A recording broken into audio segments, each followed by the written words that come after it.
Ramasubramanian sir, இப்போ ரெண்டு கட்சிகளும் திமுக அதிமுக என 200 தொகுதிகளுக்கு மேல வெல்வோம் அப்படின்னு மாறி மாறி உறுதியாக சொல்லிட்டு வராங்க. இப்போ யதார்த்தம் என்னவாக இருக்கு அப்படிங்கிற கேள்வி எழுது. இப்போ இருக்கக்கூடிய சூழலை அடிப்படையாக வைத்து நம்ம மேற்கொண்ட அந்த கருத்து கணிப்பு முடிவுகளும் வெளியாக இருக்கு. தகவலும் நீங்க பார்த்துருப்பீங்க. இப்போ இருக்கக்கூடிய சூழல் நீங்க எப்படி பாக்குறீங்க? ரெண்டு கட்சிகளும் 200க்கு மேல வின் பண்ணுவாங்க அப்படின்னு சொல்லிட்டு இருக்காங்கன்னா இல்ல எது கனவு எது நிஜமா நீங்க நினைக்கிறீங்க? எல்லோருக்கும் என்னுடைய வணக்கம். அதாவது இந்த கட்சிகள்லாம் ஹை பிச் பண்ண தான் பண்ணுவாங்க. சாதாரணமாக நாங்கள் ஒரு நார்மல் மெஜாரிட்டி நாங்கள் ஜெயிப்போம் அப்படிங்கிற மாதிரிலாம் இல்லாமல் டிஎம்கே பொறுத்த வரைக்கும் 200 அப்படின்னு சொன்னாங்க. நாங்கள் 210ன்னு சொல்கிறாங்க. இதெல்லாம் ஒரு அரசியலில் நடக்கக்கூடிய நார்மலாக நடக்கக்கூடிய சமாச்சாரம் தான்.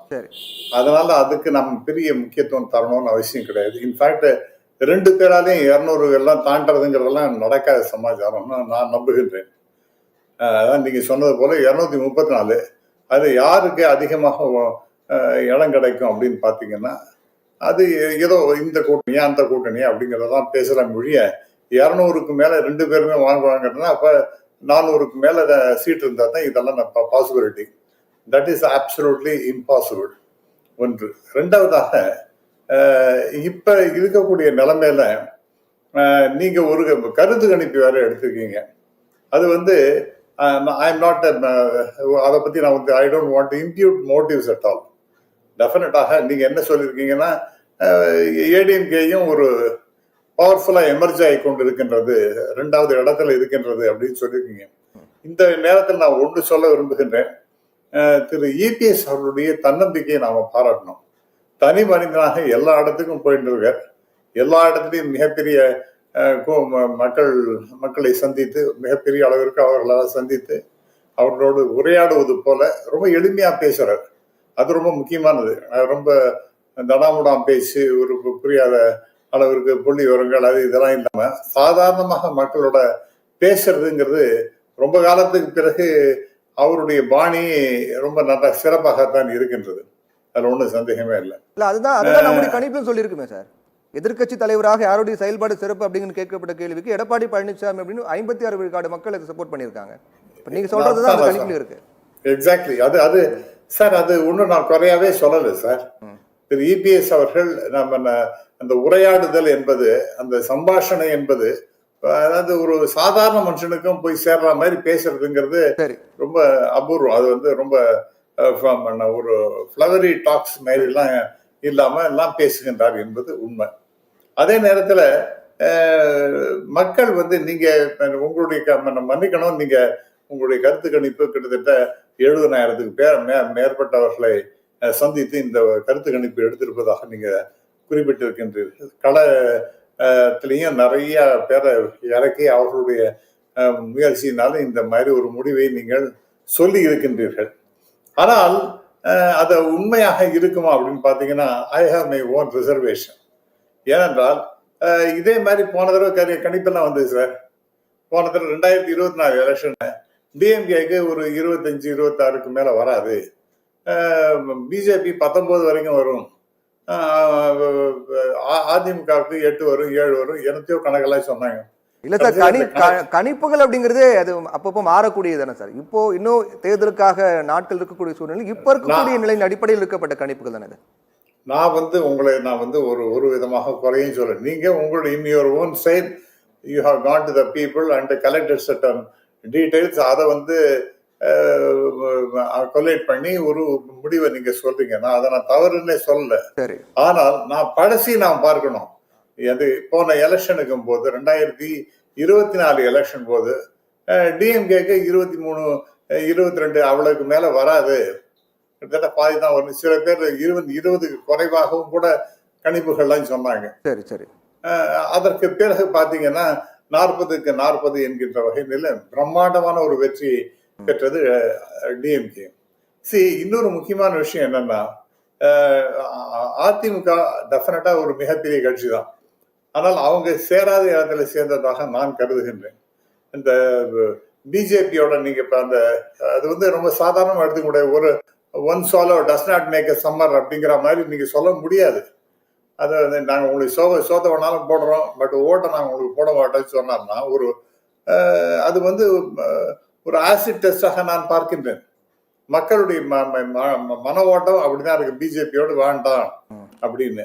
அவருக்கு வேற வழியே இல்லாம ஏதோ ஒரு கம்பல்ஷன், அது என்ன பொலிட்டிக்கல் ரீசன்ஸோ அல்லது தனிப்பட்ட முறையிலையோ அல்லது அந்த கட்சியில் இருக்கக்கூடியவர்களுடைய சில கம்பல்ஷனாலேயோ நான் சேரவே மாட்டேன், பிஜேபியோட 26ல ஒண்ணுமே ஒட்டும் கிடையாது, உறவு கிடையாதுன்னு சொன்னவர் மாற்றி சொல்லுகின்றார் என்றால் ரொம்ப ஆச்சரியமா. அது அவருடைய முடிவு. அதுல இன்னொரு முக்கியமான விஷயம், திமுக எதிர்ப்பு, திமுக வீழ்த்த வேண்டும் அப்படிங்கிற அடிப்படையில அமைக்கப்பட்ட கூட்டணி அப்படின்றாங்களே, அந்த அடிப்படையில் ஒண்ணு சேர்ந்திருக்கும். இருக்கட்டும் சார், இன்னைக்கு அந்த கட்சியோட யாரு சார் அதனுடைய தலைவர்னு அந்த கட்சிக்கு நாளைக்கு ஜெயிக்கிறாங்க அப்படின்னு சொன்னா அதுக்கு இபிஎஸ் தான் வந்து முதல்வர்னு சொல்ல முடியாது, அது வந்து டெல்லியில தீர்மானிக்கப்படும் அப்படின்னு அவங்க பேசுறாங்கன்னா, அது திரு இபிஎஸ் அவர்களே சொல்ற டெல்லி எப்படி செய்வாங்க அப்படின்னு சொன்னாங்கன்னா அப்ப என்ன அர்த்தம்? யாரு தலைவர் என்பதே தெரியாத அளவிற்கு அந்த கட்சி அந்த கூட்டணியானது செயல்பட்டு கொண்டிருக்கின்றது. ஆகவே அது வந்து ஒரு மிகப்பெரிய மைனஸ் பாயிண்டாக நான் பார்க்கின்றேன். அடுத்ததாக டிஎம்கே பொறுத்த வரைக்கும் it is a well oiled engine என்று நான் கருதுகின்றேன்.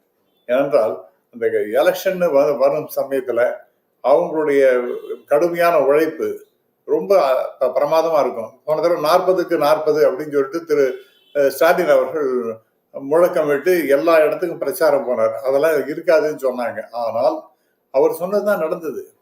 ஏனென்றால் களம் என்ன இருக்கின்றது அப்படிங்கிறது அந்த அடிப்படையான அந்த சமாச்சாரத்தை மிக 40க்கு 40 அப்படின்னு அவர் சொன்னதுதான் நடந்திருக்கு அப்படின்னும் போது இப்போ 200க்கு மேல கைப்பற்றுவோம் அப்படின்னு சொல்றது மட்டும் நடக்காது, அது ஒரு அரசியல் பேச்சு தான்.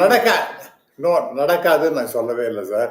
அதாவது ஒரு ஹை பிச், ரொம்ப 200ங்கிறது ஒரு ரொம்ப அதிகமான எண்ணிக்கை தான் நான் சொல்றேன் ஒழிய அது நடக்கவே நடக்காதுன்னு சொன்னேன். ஏன் நீங்க அப்படி பாத்தீங்கன்னா 1971 I think if I am right 183 இடமும் இன்னும் டிஎம்கே ஜெயிச்சாங்க, 183 184 இடமும் ஜெயிச்சாங்க. அப்ப எப்படி நடந்தது? அப்ப அந்த சமயத்துல எனக்கு இன்னும் நன்றாக அந்த களத்திலாம் நான் இருந்தவன். அதுவும் குறிப்பாக திரு காமராஜர் அவர்கள், ராஜாஜி அவர்கள் அவங்களோடலாம் நானும் அந்த சமயத்தை பிரச்சாரம் பண்ணினவன். அந்த காங்கிரஸ் கட்சிக்காகவும் சுதந்திர கட்சிக்காகவும் அந்த கூட்டணிக்காகவும் நான் கூட ஒரு பல்கலைக்கழக மாணவன் என்ற முறையில பிரச்சாரம் பண்ணோம். நாங்க அப்பெல்லாம் நினைச்சது என்னன்னா டெஃபினட்டா காமராஜர் திருப்பி வருகின்றார். ஆனா அந்த சமயத்துல அவங்க டிஎம்கே சொல்லிட்டு இருந்தாங்க அதெல்லாம் ஒன்றும் நடக்காது அப்படின்னு. கிட்டத்தட்ட 183 இடம் சார். இட் இஸ் அந்த அளவுக்கு மிகப்பெரிய வெற்றி தமிழ்நாட்டில் எந்த கட்சியும் பெற்றதாக எனக்கு தெரியல. இப்ப இல்ல முக்கியமான 2-3 விஷயம். இந்த நீங்க சொல்றீங்க யாருக்கு அதிகமான பாப்புலாரிட்டின்னு, அது நீங்க கரெக்டா சொல்றீங்க. பட் பர்சன்டேஜ் வைஸ் நீங்க வந்து திரு ஸ்டாலின் அண்டர்மைன் பண்ணியிருப்பதாக நான் கருதுகின்றேன். ஏனென்றால் பெண்களுடைய ஓட்டு அது கரெக்டா சொல்றீங்க. ஆனால் அது நீங்க சொன்னதை விட இன்னும் அபரிவிதமான ஓட்டு, பெண்களுடைய ஓட்டு டிஎம்கேக்கு தான் வரப்போகின்றது. அடுத்தது இந்த 1000 ரூபாய்ங்கிறதுலாம் ரொம்ப பெரிய அளவிற்கு போய் மக்கள்கிட்ட சேர்ந்து இருக்கின்றது. இது போனதெல்லாம் கூட சொன்னாங்க, அதெல்லாம் எங்க வர போறது, அதெல்லாம் ஒண்ணும் வராது, அதெல்லாம் மக்கள் அதை ரொம்ப இம்பார்ட்டன்ஸ் கொடுக்க மாட்டேன்னு சொன்னாங்க அப்படின்னு சொல்லிட்டு சொன்னாங்க. பட் கடைசியில மக்கள் அதற்கு கொடுத்தாங்க. அதே போல இளைஞர்களுக்கு குறிப்பாக கல்லூரிகள் படிப்பவர்களுக்கு இந்த 1000 ரூபாங்கிறதெல்லாம் சாதாரண விஷயம் கிடையாது. அதெல்லாம் வந்து ஒரு அரசுடைய திட்டங்கள் இந்த மாதிரி நிறைய பேருக்கு பலன் கொடுக்குது அப்படிங்கிற ஒரு வகை இருந்தாலும் கூட தேர்தல் வாக்குறுதிகள் இன்னும் பல நிறைவேற்றாம இருக்கு அப்படிங்கிற எதிர்கட்சி தரப்புல குற்றம் சாட்டுறாங்க. ஒவ்வொரு தேர்தல் பிரச்சாரத்தையும் அதை முன்னிறுத்துறாங்க இல்லையா? நீட்டு விலக்கு கொண்டு வரன்னு சொன்னாங்க, மும்முனை மின்சார விவசாயிகளுக்கு. ஒரு நிமிஷம். அதாவது நீட்டுங்கிறது அதுக்கு ஒரு ரெசல்யூஷன் பாஸ் பண்ணி ஒரு பில்லை பாஸ் பண்ணி அனுப்பினா அதுக்கு ஒரு மக்களுடைய அபிலாஷையை பூர்த்தி செய்யும் வகையில இல்லாமல் மத்திய அரசு கவர்னரையும் ஜனாதிபதியும் வைத்துக் கொண்டு அதற்கு முட்டுக்கட்டை போடுகின்றார்கள் என்றால் இது வந்து ஜனநாயக விரோதமானது. அதுக்கு நீங்க என்னதான் பண்ணாலும் போய் பெரிய உங்களுக்கு ஏதாப்புல ஒரு இமயமலை மாதிரி ஒரு பெரிய பாறாங்கல்ல கொண்டு போய் பிரம்மாண்டமான மலையை கொண்டு வச்சுட்டு அதை நீங்க கொடைஞ்சு அந்த பக்கம் வரணும் அப்படின்னா எப்படி முடியும்? அவங்கதான் முடியவே முடியாதுன்னு சொன்னாங்கன்னா என்ன மக்கள்கிட்ட ஓட்டு கையெழுத்து வாங்குறாங்க, அதை கொண்டு போய் சேர்க்கிறாங்க, சட்ட ரீதியாக போராட்டம் நடத்துறாங்க, அதுக்கு பர்மிஷனே கொடுக்க மாட்டேங்கிறார் கவர்னர். அதற்கு பிறகு அதுக்கு கோர்ட்டுக்கு போயிட்டு இருக்கு. இந்த மாதிரி பல இடத்துல பயங்கரமான முட்டுக்கட்டை இல்லை அதாவது நான் சொன்ன மாதிரி இமயமலையே கொண்டு நிறுத்துறாங்க. அதெல்லாம் எப்படி செய்ய முடியும்? சரி சரி மூன்றாவதாக சரி. நீங்க ஏடிஎம்கேவோட சேர்ந்த இன்னொரு முக்கியமான கட்சியான பாரதிய ஜனதா கட்சி அவங்ககிட்ட கேட்கறாங்க, நீங்க அந்த 2 கோடி பேருக்கு வேலை கொடுக்குறேன், நீங்க கருப்பு பணத்தை ஒழிச்சிருவீங்கன்னு அப்படின்னா ரொம்ப அலட்சியமாக கடந்து போனவர்கள் அவர்கள். அவங்க என்ன சொன்னாங்க, அதெல்லாம் ஜும்லா சார், அது எலெக்ஷன் பத்தி அப்படிதான் சொல்லுவோம், அதெல்லாம் ஜும்லா, சும்மா நிறைவேற்ற இயலாத ஒண்ணு, அது எங்களுக்கே தெரிஞ்சுதான் நாங்க சொன்னோம், அதான் ஏமாற்று வேலைன்னு தான் அவங்களே ஒத்துட்டு இருக்காங்க. அண்ட் மோரோவர் இன்னொரு முக்கியமான விஷயம், சட்ட ரீதியாக நீங்க அதை கோர்ட்டுக்கு போனாலும் கூட அதை இம்ப்ளிமெண்ட் பண்ணணும். அதாவது இந்த மேனிஃபெஸ்டோவில் இருக்கக்கூடியது இம்ப்ளிமெண்ட் பண்ற மாதிரி ஒரு நிலைமை வந்தா தான் இந்த கட்சி அந்த கட்சின்னு இல்லை. ஏதோ ஒன்று அவங்க இஷ்டத்துக்கு ஒரு கேட்சியா ஏதோ ஒரு விஷயத்தை சொல்லிவிட்டு அதை பேஸ் பண்ணி ஓட்ட வாங்கிடுறாங்க அப்படிங்கிற மாதிரி இருக்கு. இது எல்லாரும் முதற்கட்ட கருத்தா எடுத்துக்கிறேன் சார். நான் திரும்ப உங்ககிட்ட வரேன்.